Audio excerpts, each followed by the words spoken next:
Getting ready for leg lengthening surgery is kind of a big deal. It can be exciting, a little scary, but you definitely don't want to forget anything.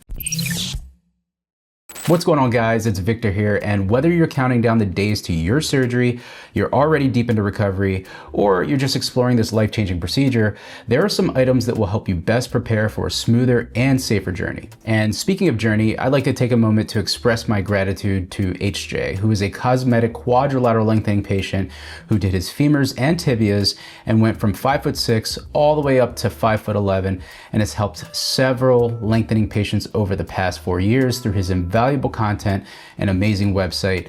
And although he's decided to step back from the industry and remove his online presence after completing his journey, his legacy will continue to live on, as he has gifted me with the honor of repurposing his content, well into the future, through my own platform. So thank you, HJ. We wish you all the best in your future endeavors. All right, so today we're going to cover 4 different categories of essential items: recovery, mobility, safety, and convenience.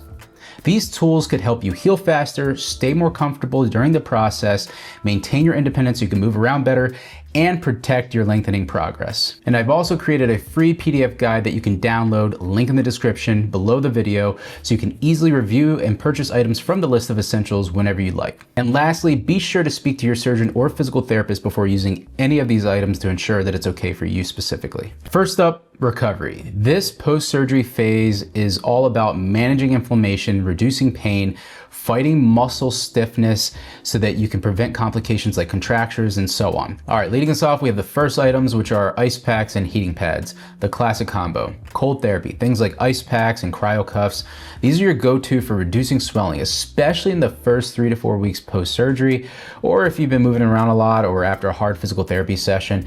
And heat is fantastic for loosening up stiff, achy muscles, before stretching or rehab. So to summarize, cold is for reducing swelling and inflammation and reducing pain, and heat is for reducing stiffness and aches and getting your muscles limber, loose, and supple before you start stretching. The next item is a heated compression leg sleeve. A heated compression sleeve combines 2 therapies in one: heat and compression. The gentle warmth helps loosen stiff muscles, increase blood flow, and it helps get your legs ready for stretching or a physical therapy session. At the same time, the compression element helps reduce swelling, promote circulation, and helps flush out excess fluid buildup, which is going to happen after surgery or long periods of sitting. It's especially helpful after a physical therapy session or your daily stretching routine. In fact, compression is how I was able to get off of pain meds a lot faster.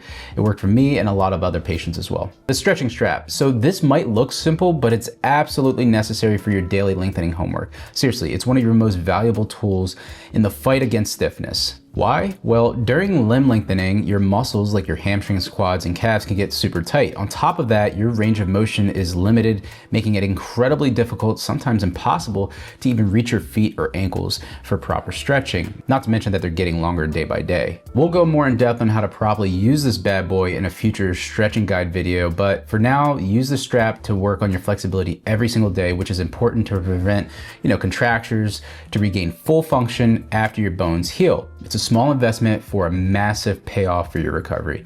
It's definitely a must-have. The ideal stretch or ideal knee device. So I found out about this from Natalie, who is another femur lengthening patient, and it's basically a steel-framed stretching device that provides a safe and effective way to stretch your hamstrings and calves without needing help from a physical therapist, or if you just want something more rigid than a strap for your posterior chain muscles.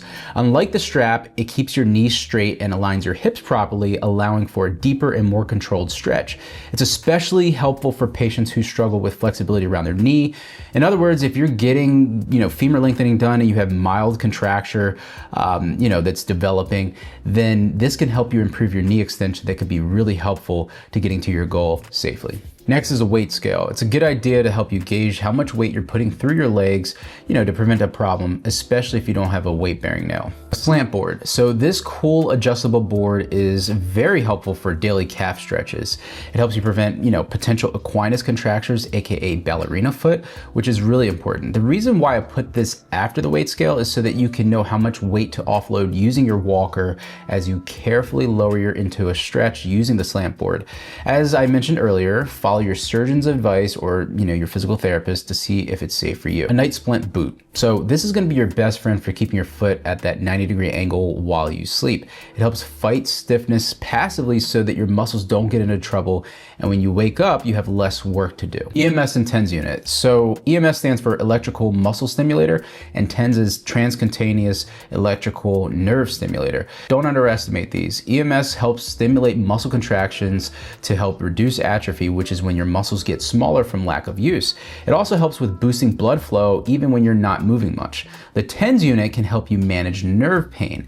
When patients take gabapentin and Lyrica, you may still need that, but I'm a big believer in these, and I use them after hard leg workouts as well. And I think that they can help you manage and mitigate a lot of the stress that patients might feel from leg lengthening surgery. A massage gun is essential for breaking up those deep muscle knots and adhesions that form during lengthening. Focus on your quads, your hamstrings, your IT band, your calves, and start off on a low setting and build up to what you can tolerate. It feels really good once you get used to it. I'm a huge fan of the Ekron brand. I have one myself, and they're really highly rated, and they perform, some say, better than the Theragun and other top quality brands. The roller stick is another great way to perform SMR, which is self-myofascial release, but I feel it might be better to use this pre-surgery or when you're deep into consolidation, to roll out those trigger points, because I feel like the pressure that you need to properly perform this might be a little bit aggressive on your legs during the lengthening phase. In fact, this and the foam or rumble roller are great ways to speed up the pre-surgery flexibility preparation. It helps get your muscles limber loose and helps to really release a lot of that fascial tension. A mini foot pedal or recumbent bike. So gentle movement is key. A pedal bike allows low impact circulation right from your chair. This is a great way to improve mobility during lengthening and a nice way to warm up before stretching. Next are bands, which are, they provide safe ways to work on rehab and regain your strength at home. Then you have resistance bands, which are really good for wheelchair workouts or when you're sitting or even laying down to help you strengthen and tone your upper body to stay strong for your transfers and pivots and maneuvers while you're lengthening. Okay, let's talk about getting around using mobility assistance devices as you heal your bones and strengthen your muscles. So first up, we have the wheelchair, which can help in the first few weeks when you're going for longer distances or when you're, the pain and fatigue are really high. Don't be afraid to use it. All right, so when it comes to a walker, we have the standard 4-stop walker or a 2 front wheel walker variation, and these are going to provide maximal stability as you regain your balance. Okay, it's super important that you use this as instructed by your clinic so that you don't have a mishap. And then you have, the 4-wheel walker or a rolling walker, which is also known as a rollator, and it's a step up in terms of mobility, plus it has a built-in seat like a mini wheelchair, and it can be a lifesaver for when you need a rest break or when you're out and about. A lot of patients like this, but I feel that you have to train yourself how to properly offload before using this, okay? You don't want to just start using this and then have a problem. Definitely ask your surgeon about it first. Underarm and forearm crutches. So these require more core strength and balance, but they do offer greater, freedom and movement than a walker does. They are usually permitted by the surgeon if you have a weight-bearing nail or you're deeper into the consolidation phase where you can bear more weight. A mobility scooter is not essential for everyone, but it's a fantastic option for maintaining independence outdoors, running errands, and navigating larger spaces without fatigue. The key here for all of these devices, guys, is progression, not speed. I always tell patients, if you think you're going slow, go slower. Think about every step before you take it and know how you will keep your legs safe. All right, next up is the safety essentials. If you fall after surgery, it could be devastating. These items are going to help you minimize risk and create a safer environment. First up, we have a walker bag or basket, and this is going to keep your phone, your water bottle, your meds, and other essentials close without throwing off your balance trying to carry a lot of things. The auto cane car handle. Okay, getting in and out of a car, it can sound simple, but after leg lengthening surgery, the bending, twisting, and lack of leg strength can make it really difficult and even risky. That's where this clever little portable vehicle support handle comes in handy. It's a sturdy portable handle that goes into the side latch of your door on most cars, and it provides a leverage that gives you stability and reduces strain on your legs and prevents you from slipping and falling when you're getting in and out of your car. Next up is a shower chair. Standing on a wet, slippery surface when you're already unsteady, weak, or in pain is a huge fall risk. So this is going to provide a stable, safe place for you to sit down while you wash up, which drastically reduces the chance of a slip and fall while you are taking a shower. I always tell patients, don't even attempt to shower without one of these. Get it before surgery. Grippy socks or sock shoes. So regular socks, they can slip on hard floors, so get footwear with rubber grips on the bottom.